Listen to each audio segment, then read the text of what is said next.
नमस्कार, प्रादेशिक समाचार के साथ मैं आसिया नाजली। पहले मुख्य समाचार। पिछले 24 घंटों में 66 नए मामले मिलने के साथ ही राज्य में कोरोना संक्रमित मरीजों की संख्या बढ़कर 2206 पहुंची। राजधानी रांची के निजी लैबों में अब 4,500 रुपए की जगह 2,400 रुपए में कोरोना की जांच शुरू। कोरोना संक्रमण को देखते हुए इस बार श्रावणी मेले के दौरान देवघर स्थित बाबाधाम में ऑनलाइन पूजा की हो रही है तैयारी। और राज्य के दूध उत्पादकों को किसान का दर्जा मिलेगा, इन्हें भी किसानों की तरह ऋण की सुविधा मिलेगी। अब समाचार विस्तार से। झारखंड में पिछले 24 घंटों के दौरान 66 नए कोरोना संक्रमित मरीज मिले हैं। इसके साथ ही राज्य में कुल संक्रमितों की संख्या 2206 पहुंच गई है। नए मामलों में सिमडेगा से 24, पूर्वी सिंहभूम से 13, धनबाद से 7, गिरिडीह से 2, गुमला से 4, कोडरमा से 7, लोहरदगा से 2, जबकि पलामू और रामगढ़ से 3-3 तथा साहिबगंज से 1 संक्रमित शामिल है। वहीं स्वस्थ होने वाले लोगों की संख्या 1,520 है, जबकि 675 सक्रिय मामले हैं। राज्य भर में अब तक 1,26,007 सैंपल की जांच हो चुकी है। झारखंड में पिछले 24 घंटों के दौरान 51 मरीज स्वस्थ हो चुके हैं। इसी के साथ राज्य में स्वस्थ होने वाले मरीजों की दर 68.9% हो गई है। इधर पश्चिमी सिंहभूम जिले में कोरोना वायरस संक्रमण से पूरी तरह स्वस्थ हो चुके 11 लोगों को कल अस्पताल से डिस्चार्ज कर दिया गया। जिले के उपायुक्त अरवा राजकमल ने बताया कि जिले में अब तक कुल 57 संक्रमित मरीजों में से पूर्व के 35 सहित 46 मरीज पूरी तरह स्वस्थ होकर घर जा चुके हैं। राजधानी रांची के निजी लैबों में अब 4,500 रुपए की जगह 2,400 रुपए में कोरोना की जांच शुरू की गई है। झारखंड के स्वास्थ्य विभाग ने 4 निजी लैबों को कोरोना की जांच के लिए अधिकृत किया है, जिनमें से एक में जांच की दर कम कर दी गई है, जबकि अन्य अस्पतालों में जांच दर कम करने की तैयारी है। भारतीय आयुर्विज्ञान अनुसंधान परिषद ICMR ने देश और राज्यों में कोरोना के बढ़ते मामले को देखते हुए जांच की दर कम करने का निर्देश दिया था। स्वास्थ्य और परिवार कल्याण मंत्रालय ने लोगों को सलाह दी है कि वे नोवल कोरोना वायरस से अपने को सुरक्षित रखने के लिए सभी बुनियादी एहतियाती उपायों का पालन करें और सामाजिक दूरी बनाए रखें। एक रिपोर्ट। सरकार ने कहा है कि आवश्यक वस्तुओं की पर्याप्त आपूर्ति जारी है और लोगों को चिंता करने की कोई जरूरत नहीं है। लोगों को सलाह दी जाती है कि वे आवश्यक वस्तुओं और चिकित्सा सामानों की खरीदारी करते समय धैर्य रखें और शांत रहें। आवश्यक वस्तुओं को खरीदने के लिए बार बार बाहर निकलने से बचें। साथ ही लोगों से हाथ मिलाने और गले लगने से भी बचना चाहिए।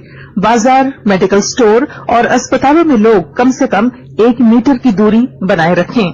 घर पर गैर जरूरी सामाजिक समारोह से बचा जाना चाहिए और घर पर मेहमानों को नहीं बुलाना चाहिए।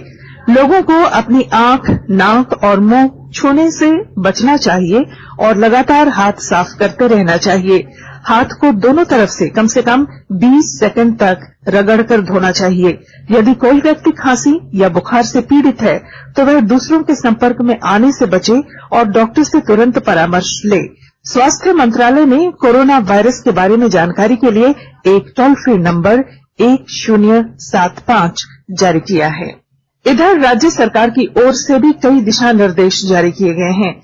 इस सिलसिले में सरकार ने हेल्पलाइन नंबर 181 जारी किया है। सरकार ने कहा है कि कोरोना वायरस से संदिग्ध तौर पर संक्रमित कोई व्यक्ति पाया जाता है तो इसकी सूचना 0651 जो रांची का कोड है और टेलीफोन नंबर 2261-000 तथा 2261-002 के अलावा फैक्स नंबर 2261-856 और मोबाइल नंबर 9955837428 पर दी जा सकती है। आकाशवाणी रांची भी आपसे अपील करता है कि कोविड-19 के संक्रमण से बचने और अन्य लोगों को सुरक्षित रखने के लिए कृपया घर पर ही रहें और सरकारी दिशा निर्देशों का पालन करें। आकाशवाणी का समाचार सेवा प्रभाग आज फोन इन कार्यक्रम में कोविड-19 पर विशेष परिचर्चा प्रसारित करेगा। श्रोता स्टूडियो में सीधे फोन कर विशेषज्ञ से सवाल पूछ सकते हैं। नंबर है 100233144444। हमारा टोल फ्री नंबर है 1800115767। नंबर एक बार फिर सुन लीजिए 01123314444 और 1800115767। हैशटैग AskAIR का इस्तेमाल कर Twitter handle @AIR news alert से भी सवाल पूछे जा सकते हैं। यह कार्यक्रम रात 9:30 से FM गोल्ड और अतिरिक्त मीटरों पर सुना जा सकता है। कार्यक्रम हमारी वेबसाइट newsonair.com और हमारी YouTube channel news on AIR official पर भी उपलब्ध रहेगा। Mobile app news on AIR से भी अपडेट लिए जा सकते हैं। भारतीय आयुर्विज्ञान अनुसंधान परिषद ICMR ने कहा है कि उसने अब कोविड-19 के नमूनों की जांच के लिए देश भर में 1000 प्रयोगशालाओं की व्यवस्था की है। एक ट्वीट में ICMR ने इसे देश में परीक्षण सुविधाओं में ऐतिहासिक उपलब्धि बताया। परिषद ने कहा कि वर्तमान में कोविड परीक्षण के लिए 730 सरकारी और 270 निजी प्रयोगशालाएं हैं। ICMR ने यह भी कहा कि इस वर्ष 23 जनवरी को परीक्षण के लिए केवल 1 और 23 मार्च को 160 प्रयोगशालाएं थीं। अब यह संख्या 1000 प्रयोगशालाओं तक पहुंच गई है। परिषद ने सभी राज्यों, सार्वजनिक और निजी संस्थानों और अस्पतालों को सलाह दी है कि वे कोविड-19 के लिए जांच सुविधाएं बढ़ाने के लिए आवश्यक कदम उठाएं। केंद्रीय मानव संसाधन विकास मंत्री रमेश पोखरियाल निशंक ने युक्ति अर्थात ज्ञान, प्रौद्योगिकी और नवाचार के माध्यम से कोविड-19 का मुकाबला करने के युवा भारत के प्रयास कार्यक्रम के दूसरे चरण का शुभारंभ किया। इस कार्यक्रम का लक्ष्य देश के उच्च शिक्षा संस्थानों में व्यावसायिक रूप से सक्षम प्रौद्योगिकियों और स्टार्टअप से संबंधित व्यावसायिक क्षमता और सूचनाओं को व्यवस्थित रूप से आत्मसात करने में मदद करना है। प्रतिभागियों को संबोधित करते हुए श्री पोखरियाल ने कहा कि युक्ति का दूसरा चरण कोविड महामारी के बारे में प्रासंगिक जानकारी की पहचान करने के लिए मानव संसाधन विकास मंत्रालय की पहल के रूप में युक्ति के पहले संस्करण का तर्कसंगत विस्तार है। उन्होंने ये भी बताया कि युक्ति के पहले संस्करण के सभी परिणाम जल्द ही जारी किए जाएंगे। मंत्री ने इस पहल की सराहना की और कहा कि प्रधानमंत्री मोदी ने आत्मनिर्भर भारत बनाने का जो अभियान शुरू किया है, युक्ति का दूसरा चरण उस दिशा में एक महत्वपूर्ण कदम है। आकाशवाणी के ताजा तरीन समाचारों के लिए आप हमारी वेबसाइट newsonair.com पर लॉग इन कर सकते हैं। ताजा समाचार ट्विटर @AIR न्यूज अलर्ट्स और Facebook page all India radio news पर भी उपलब्ध है। प्रादेशिक समाचार आप समाचार एकांश के Twitter account @AIR news _Ranchi और Facebook page AIR news Ranchi के अलावा YouTube channel regional news unit Ranchi पर भी हमारे बुलेटिन सुन सकते हैं। प्रादेशिक समाचार आप आकाशवाणी रांची से सुन रहे हैं। कोरोना संक्रमण के दौरान एहतियात को लेकर राज्य सरकार इस बार श्रावणी मेले के दौरान देवघर स्थित बाबा मंदिर में ऑनलाइन पूजा की तैयारी कर रही है।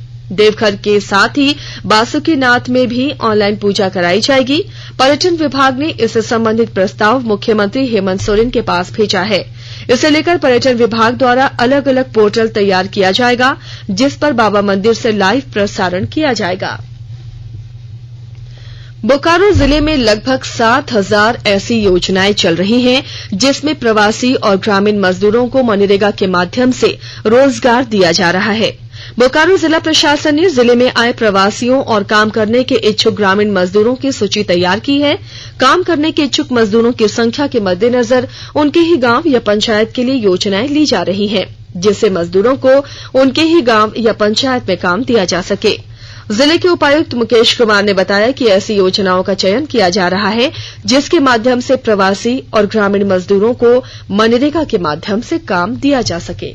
मनरेगा एक बहुत ही महत्वपूर्ण जरिया है, जिसमें ग्रामीण क्षेत्रों में खासकर जो बड़ी संख्या में प्रवासी मजदूर आए हैं और जिन लोगों ने भी अपनी सदिच्छा, अपनी विलिंगनेस शो करी है नरेगा में काम करने को लेकर, उन सभी लोगों की चूंकि हम लोगों ने एक सरल डैशबोर्ड के जरिए मैपिंग कर रखी थी और जैसे जैसे वो अपने क्वारंटाइन की अवधि को पूरा करते जा रहे हैं, ऑलरेडी उनकी सारी डिटेल्स हम लोग तक है। हम लोग उनको तत्काल जॉब कार्ड ऑफर करके उनको विभिन्न कार्यों में एंगेज करा रहे हैं। ओवरऑल उद्देश्य यह है कि ग्रामीण अर्थव्यवस्था को रिस्टोर किया जा सके। जो प्रवासी जिस डिस्ट्रेस में है, चूंकि उनकी रोजी रोटी छीन गई है, उनको जो है राइट ट्रैक पे रखा जाए और उनको फेयरली मनरेगा जैसे कार्यों में एंगेज कर लिया जाए। और बोकारो जिला जो है आज की तारीख में जो पीडी जनरेशन का काम है, उसमें पूरे राज्य में सेकेंड पोजीशन पे है।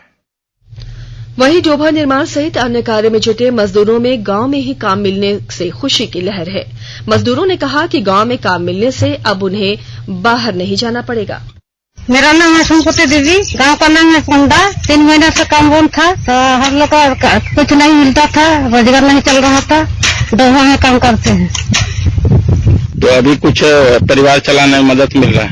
हाँ। मेरा नाम राजाराम माली है, लेकिन मैं पोंडा बस्ती से हूँ। ये लॉकडाउन के चलते बहुत दिक्कत हो रहा था काम के लिए। अभी जो नरेगा से मिला उसी में भी कर रहे हैं। सब घर परिवार पालने में थोड़ा सा मदद मिल रही है। मदद मिला।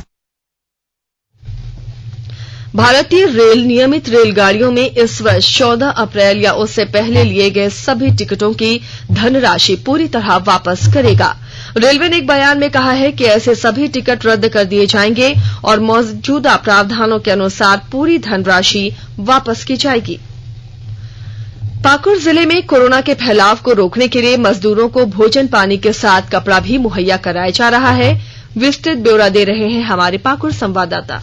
कोरोना संक्रमण के फैलाव को रोकने को लेकर जारी लॉकडाउन के दौरान प्रशासन विकास योजनाओं से जुड़े मजदूरों के हितों का भरपूर ख्याल रख रहा है। लॉकडाउन के दौरान मजदूरों को अनाज मुहैया कराने, रोजगार से जोड़ने के बाद अब उन्हें मुफ्त में वस्त्र देने का काम भी शुरू हुआ है। श्रम नियोजन एवं प्रशिक्षण विभाग शर्ट, पैंट एवं साड़ी योजना के तहत श्रमिकों को पैंट, शर्ट व साड़ी उपलब्ध करा रहा है। जिले के 29,017 श्रमिकों को पैंट, शर्ट और साड़ी श्रम विभाग द्वारा दिया जाना है। श्रम अधीक्षक रंजीत कुमार ने बताया कि जिले के पाकुड़ प्रखंड में 14,571, हिरनपुर प्रखंड में 1,842, लिट्टीपाड़ा में 1,500, अमलापाड़ा प्रखंड में 2,919, पाकुड़िया प्रखंड में 2,668 एवं महेशपुर प्रखंड में 5,517 श्रमिकों के बीच वस्त्र मुहैया कराया जाना है। राम प्रसाद सिन्हा, आकाशवाणी समाचार, पाकुड़। भारत और चीन के बीच पूर्वी लद्दाख क्षेत्र में तनाव समाप्त करने पर आम सहमति बन गई है। मोल्दो में भारत और चीन के बीच कोर कमांडर स्तर की वार्ता में दोनों पक्ष टकराव के सभी क्षेत्रों से हटने पर सहमत हुए। सेना के सूत्रों ने बताया कि दोनों देशों के बीच कोर कमांडर स्तर की वार्ता कल मोल्दो में सौहार्दपूर्ण, सकारात्मक और रचनात्मक माहौल में हुई। हमारे संवाददाता ने खबर दी है कि बैठक में पूर्वी लद्दाख में टकराव के सभी क्षेत्रों से हटने के तौर तरीकों पर चर्चा हुई। झारखंड के लगभग 20,000 दूध उत्पादकों को किसान का दर्जा मिलेगा। इन्हें भी किसानों की तरह ऋण की सुविधा उपलब्ध कराई जाएगी। राज्य सरकार 2 माह के अंदर दुग्ध संघों और दुग्ध उत्पादक कंपनियों से जुड़े लोगों को किसान क्रेडिट कार्ड KCC का लाभ देगी। केंद्र सरकार के निर्देश के बाद कृषि, पशुपालन और सहकारिता विभाग ने नाबार्ड और राज्य स्तरीय बैंकर्स समिति को पत्र लिखा है। KCC मुहैया कराने में केंद्र सरकार का वित्तीय सेवा विभाग सहयोग करेगा।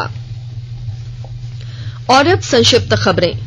डॉक्टर श्यामा प्रसाद मुखर्जी की पुण्यतिथि बलिदान दिवस के मौके पर सांसद प्रतिनिधि मनोज ने खूंटी में मरीजों के बीच दूध ब्रेड का वितरण किया। इस दौरान वृद्धाश्रम में भी बुजुर्गों के बीच दूध ब्रेड बांटा गया। राज्य के पेयजल और स्वच्छता मंत्री सह गढ़वा रंका विधानसभा क्षेत्र के विधायक मिथिलेश कुमार ठाकुर रमकंडा प्रखंड कार्यालय पहुंचे। इस दौरान उन्होंने प्रखंड कार्यालय के सभागार में बैठक कर चायतवार पर ग्रामीणों की समस्याएं सुनी और समाधान का आश्वासन दिया। इस दौरान श्री ठाकुर ने प्रखंड में चल रही योजनाओं की जानकारी ली। पलामू का राजकीय पशु चिकित्सालय स्थित पेट क्लिनिक में पिछले 3 वर्षों से ताला लगा हुआ है। जरूरी जीवन रक्षक दवाओं का भी घोर अभाव है। तकनीशियन की नियुक्ति के अभाव में पेट क्लिनिक में ताला लगा दिया गया है। खुले आसमान के नीचे पशुओं के इलाज से बारिश के इस मौसम में डॉक्टर से लेकर कर्मचारी और फिर पशुओं के मालिकों को भी भारी परेशानी होती है। गुमला जिले के चैनपुर थाना अंतर्गत 3 टांगर गांव में धान के बिचड़े की पहरेदारी कर रही महिला के कुएं में फिसलकर गिर जाने से उसके 2 वर्षीय पुत्र सहित उसकी भी मौत हो गई। खूंटी जिला के अड़की प्रखंड के पूर्णा नगर पंचायत के हेल्थ एंड वेलनेस सेंटर में कल लोगों का हेल्थ चेकअप किया गया। इस दौरान 40 वर्ष से ऊपर के लोगों को diabetes, high blood pressure, low blood pressure समेत अन्य बीमारियों की जांच की गई। Purnanagar health and wellness centre में लगभग 100 लोगों का चेकअप किया गया। हेल्थ चेकअप के बाद परिसर में फलदार पौधे भी लगाए गए। और अब अंत में मुख्य समाचार एक बार फिर। पिछले 24 घंटों में 66 नए मामले मिलने के साथ ही राज्य में कोरोना संक्रमित मरीजों की संख्या बढ़कर 2,206 पहुंची।